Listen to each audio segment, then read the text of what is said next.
यह कहानी जो आज हम आप सभी को सुनाने जा रहे हैं, इसकी डिमांड आप सभी लोग बहुत दिनों से कर रहे थे, इसलिए फाइनली हम ये कहानी लेकर हाजिर हैं। देखेंगे कि किस तरह से एक पंचायत स्तर के चुनावी हार ने आनंदपाल को एक गैंगस्टर बना दिया। आनंदपाल के पहले राजस्थान ने गैंगवार का नाम भी नहीं सुना था, लेकिन आनंदपाल के बाद यह राज्य इस शब्द को कभी भूल नहीं पाया। किस तरह से शुरू हुआ था ये सब और कहाँ जाकर ख़त्म हुआ, देखेंगे सब कुछ आज के वीडियो में।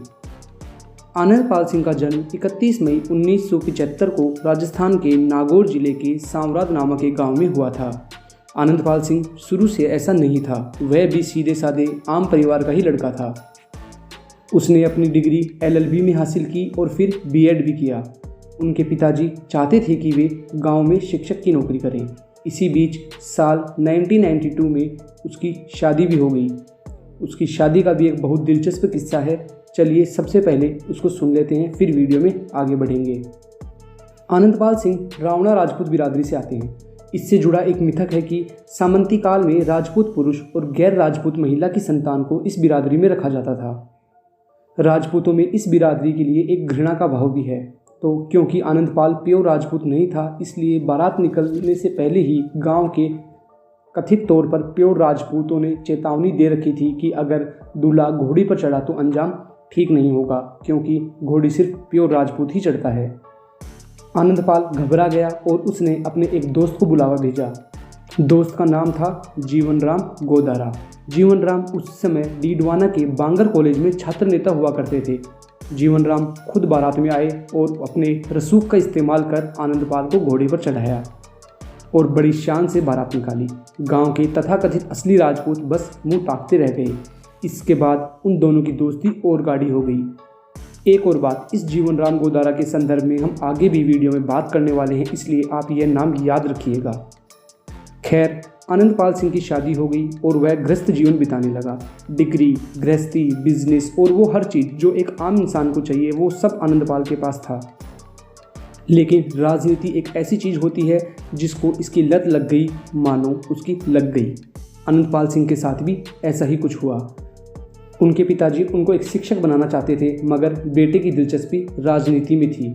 इसका परिणाम यह हुआ कि बेटे की B.Ed की डिग्री अलमीरा में रखी रह गई और खुद बेटा राजनीति में उतर चुका था। साल 2000 में जिला पंचायत के चुनाव हुए। आनंदपाल ने पंचायत समिति का चुनाव लड़ा और जीत गया।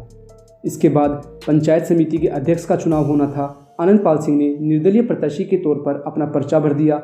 उसके सामने थे कांग्रेस के कद्दावर नेता हरजीराम बुरडक का बेटा जगन्नाथ बुरडक। ये चुनाव आनंदपाल सिर्फ 2 वोट के अंतर से हार गया। यहाँ से असल में सियासत नहीं बल्कि सियासी खेल शुरू हुआ था। अनुभवी कांग्रेसी नेता हरजीराम को समझ में आ गया था कि यह नौजवान उनकी आगे की पॉलिटिक्स के लिए खतरा बन सकता है। उसी समय साल 2000 के नवंबर महीने में पंचायत समिति के साथी समितियों का चुनाव होना था। इस समय हरजीराम और आनंदपाल के बीच टकराव काफ़ी बढ़ चुका था। कथित तौर पर ऐसा कहा जाता है कि सबक सिखाने के लिए हरजीराम ने आनंदपाल के खिलाफ कई झूठे मुकदमे लिखवा दिए। इन मुकदमों में आनंदपाल की गिरफ्तारी भी हुई और उनको पुलिस टॉर्चर भी झेलना पड़ा। ऐसा भी कहा जाता है कि यहाँ से आनंदपाल के कदम अपराध की दुनिया की ओर बढ़ चुके थे। इस समय तक आपने जितनी भी कहानी सुनी है वे सभी नागौर जिले की थी। अब इस जिले से निकलकर चलते हैं सीकर जिले की ओर। एक कहानी वहाँ भी पल रही है। सीकर में एक कॉलेज है, श्री कल्याण कॉलेज। यहाँ जितनी पढ़ाई होती है उससे कहीं ज़्यादा राजनीति की ट्रेनिंग मिलती है। यहीं पर एक छात्र नेता हुआ करते थे, गोपाल फोगावट। गोपाल छात्र नेता के साथ साथ वह शराब माफिया भी था। जाहिर सी बात है, शरीफ तो होगा नहीं। उसी के साथ एक और छात्र नेता था, राजू ठेहट। साल 2000 में राजू ने आनंदपाल के एक पहचान वाले को मार दिया। इसके जवाब में आनंदपाल गोपाल फोगावट और राजू ठेहट दोनों को ढूंढने लगा, लेकिन वो दोनों हाथ नहीं आ रहे थे। अब साल 2006 आ चुका था। इन 6 सालों में आनंदपाल ने अपराध की दुनिया में कमाल की सीढ़ियां चढ़ी थी। अब वह शराब माफिया से लेकर हर वह इल्लीगल काम करने लगा था जो वह करना चाहता था। साल 2006 में अप्रैल महीने में गोपाल फोगावट एक टेलर की दुकान पर पहुंचा। इसकी खबर आनंदपाल को लग गई और फोगावट वहीं मारा गया। बहुत ही आराम से, पूरी तसल्ली के साथ गोपाल फोगावट को मौत के घाट उतार दिया गया। इस घटना ने आनंदपाल को अपराध की दुनिया में और ज़्यादा स्थापित कर दिया। इसी साल यानी कि साल 2006 में ही जिगरी दोस्त जीवन राम गोदारा को भी मारा। जी हाँ, वही जीवन राम गोदारा जिसने अपनी जान पर खेलकर साल 1992 में आनंदपाल को घोड़े पर चढ़ाया था। वजह कुछ जातिगत हो चुकी थी। ऐसा कहा जाता है कि कुछ ही महीने पहले फौज के एक जवान मदन सिंह की हत्या जीवन राम ने कर दी थी। इस हत्या ने जातीय रूप ले लिया था और सारा मामला राजपूत बना जाट में तब्दील हो चुका था। इसके बाद आनंदपाल ने राजपूतों के मान के लिए यह बदला लिया और अपने जिगरी दोस्त जीवन राम गोदारा को मार दिया। इसके बाद तो एक के बाद एक कई लाशें बिछाई गई और हर लाश के साथ आनंदपाल का नाम बड़ा होता चला गया। धीरे धीरे आनंदपाल और इसकी गैंग ने शेखावटी और मारवाड़ के बड़े हिस्से में शराब की स्मगलिंग और ज़मीन के अवैध कब्जे में अपनी धाक जमा ली थी। इसकी बाद की कहानी में केवल इतना ही कहा जा सकता है कि हमेशा AK-47 और बुलेट प्रूफ जैकेट पहनकर चलने वाले इस गैंगस्टर को पकड़ने के लिए राजस्थान पुलिस को 3000 से ज़्यादा जवान तैनात करने पड़े थे। इतना ही नहीं, इन जवानों को खास किस्म की ट्रेनिंग भी देनी पड़ी। साल 2011 के जून महीने में उसने बीकानेर के सुजानगढ़ में भोजलाई चौराहे पर गोलीबारी की थी। इसमें 3 लोग घायल हुए थे। आरोप यह था कि उसी दिन उसने धनोरा जगह में शराब के ठेके पर सेल्समैन के भाई को मार दिया था। उसके बाद उसकी गिरफ्तारी भी हुई। आनंदपाल को गिरफ्तारी के दौरान गोली भी लगी, लेकिन वह बच निकला। इससे पहले वह बीकानेर और अजमेर जेल में बंद था। 3 सितंबर 2015 को आनंदपाल और उसके साथी सुभाष मूंड की नागौर में कोर्ट में पेशी थी। पुलिस वैन में उसे फिर से अजमेर सेंट्रल जेल लाया जा रहा था। लौटते हुए आनंदपाल ने पुलिस वालों को मिठाई खिलाई, जिससे उन्हें नशा हुआ। आगे उनके साथियों ने रोड ब्लॉक की और गोलियां चलाते हुए आनंदपाल को भगाकर ले गए।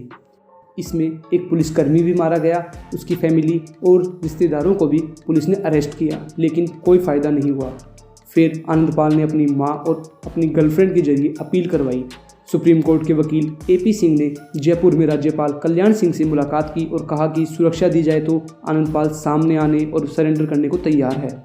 जी हाँ, हम उसी प्रेमिका के बारे में बात कर रहे हैं जिसके बारे में हमने आपको राजू ठेहट वाली वीडियो में जिक्र किया था, जिसका नाम था अनुराधा। उसकी कहानी आगे आने वाले वीडियो में देखेंगे। खैर, अब तक तो आनंदपाल अपराध की दुनिया में इतना आगे आ चुका था कि अब वह राजस्थान की पॉलिटिक्स को भी अफेक्ट करने लगा था। मुख्यमंत्री वसुंधरा राजे, उनके मंत्रियों और राज्य के सीनियर पुलिस ऑफिसर्स पर आनंदपाल को अरेस्ट करने का बहुत भारी दबाव था और पिछले 2 सालों से उस सरकार की बहुत आलोचना भी हो रही थी। अब साल 2017 आ चुका था। इस बीच खबर चली कि आनंदपाल सिंह दुबई भाग गया, लेकिन उसके राजस्थान में ही होने की खबर मिली। पुलिस के पास खबर आई कि आनंदपाल चूरू जिले के एक घर में छुपा हुआ है। कहा जाता है कि यह खबर आनंदपाल के 2 भाइयों से मिली, जिसे कुछ दिनों पहले ही हरियाणा के सिरसा से अरेस्ट किया गया था। तारीख 24 जून 2017 रात 11 बजे के करीब बीकानेर के पास चूरू जिले के मालासर में पुलिस की टीम ने पूरी तैयारी के साथ दबिश दी। आनंदपाल सिंह वहीं के रहने वाले श्रवण सिंह के घर में छुपा हुआ था। मालासर के इस घर में आनंदपाल का पुलिस से एनकाउंटर हुआ। पुलिस के मुताबिक उनके और आनंदपाल व उसके 2 साथियों के बीच गोलियों के 100 से भी ज़्यादा राउंड चले। इसके पहले कई बार नाकाम रह चुकी पुलिस ने छत के ऊपर से मकान में चढ़कर पीछे से आनंदपाल पर 6 गोलियां दाग दी। इस मुठभेड़ में पुलिसकर्मी सूर्यवीर और कांस्टेबल सोहन भी घायल हुए। पिछले लगभग 2 दशकों से चल रहा यह चूहे बिल्ली का यह खेल अब खत्म हो चुका था। एनकाउंटर के बाद सवाल उठे कि क्या आनंदपाल को जिंदा नहीं पकड़ा जा सकता था? क्या आनंदपाल को जिंदा पकड़ने की कोशिश भी की या नहीं? लेकिन इन सब बातों का अब कोई मतलब नहीं था। आनंदपाल लूट, वसूली, मर्डर और गैंगवॉर के करीब 24 मामलों में शामिल था।